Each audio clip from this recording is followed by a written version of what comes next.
നമുക്ക് അതിരാവിലെ വീടുകളിലേക്ക് പോകാം. കടി കൊള്ളാൻ ആളുകൾ കാത്തു നിൽക്കുന്നുണ്ടോ നോക്കാം. മുട്ടയിടാൻ വെള്ളം കെട്ടി നിൽക്കാൻ ഇടയുള്ള ഉറവിടങ്ങൾ തേടാം. കടി കൊള്ളാൻ ആരും കാത്തു നിൽക്കില്ല. ഡെങ്കിപ്പനിയും ചിക്കൻ ഗുനിയും ഒക്കെ വരുമെന്നറിയാം. വേനൽക്കാലം അല്ലേ, എല്ലായിടവും കരിക്കും തൊണ്ടുകൾ കാണും മുട്ടയിടാൻ. ഇല്ലെന്നേ, കരിക്കുന്നുണ്ടൊക്കെ കമത്തി വെച്ചേക്കുന്നു. നമുക്ക് വീടുകളുടെ വടക്കേപ്പുറം കൂടി നോക്കാം. വീടുകളുടെ വടക്കേപ്പുറം നോക്കിയിട്ടും ഒന്നും കിട്ടിയില്ല. എല്ലാം വെള്ളം കയറാത്ത വിധം മൂടിയിരിക്കുന്നു.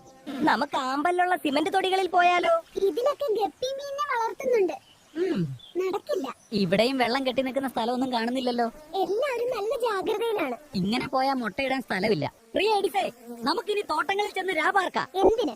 തോട്ടങ്ങളിലെ റബ്ബർ പാൽ ശേഖരിക്കുന്ന എല്ലാ ചിരട്ടകളും ഉപയോഗശേഷം കൃത്യമായി കമഴ്ത്തുന്നുണ്ട്. അവസാനത്തെ ആശ്രയമായി ആക്രി കടയിൽ പോയാൽ ആക്രി കടകളിൽ ഹെൽത്തി കേരള വിസിറ്റുമായി ബന്ധപ്പെട്ട് കൃത്യമായ പരിശോധനകളാണ് നടക്കുന്നത്. വേസ്റ്റ് എല്ലാം വെള്ളം കയറാത്ത വിധം സുരക്ഷിതമായി സൂക്ഷിക്കുന്നുണ്ട്. 7 ദിനങ്ങൾ കൊണ്ട് മുട്ട വിരിയുമെന്നുള്ളത് കൊണ്ടാ.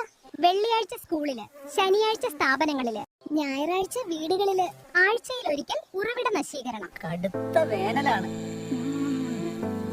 ഈ വൈശാലിയിലെ പയ്യൻ വന്നാലും മഴ വരുമോന്നറിയില്ല. എന്നാലും മഴ വരുമ്പോ വെള്ളം വീണ് മുട്ട വിരിയണമെങ്കിൽ മുട്ടയിടാൻ ഇടം വേണ്ടേ? മുട്ടയിടാനുള്ള ഒരു ഉറവിടങ്ങളും നമുക്ക് കിട്ടിയില്ലെങ്കിൽ നമ്മൾ എന്ത് ചെയ്യും? പ്രത്യേകിച്ച് ഒന്നും ചെയ്യാനില്ല. ഇവിടെ ആരോഗ്യ ജാഗ്രത പ്രവർത്തനങ്ങൾ കാര്യക്ഷമമായി നടക്കുന്നുണ്ട്. നമുക്ക് വേറെ സ്ഥലം തേടി പോകാം.